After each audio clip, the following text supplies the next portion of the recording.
ሌላው በጣም የገረመኝ ጉዳይ የእርሶ መንግስት በቄስ ሞገሴዎች ውዳሴ ያሉት እኛ ሰፈር ፊታውራሪ መሸሻ የሉም፣ ቄስ ሞገሴዎች ምን ያደርጋሉ ነው።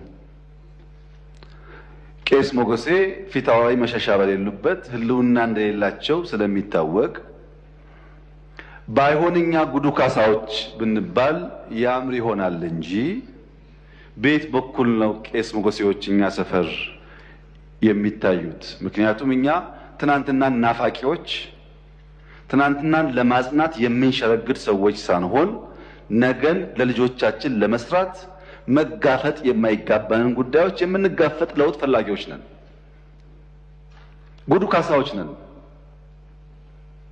ይሄንን እሳቤውን እዚህ ቤት የነበሩት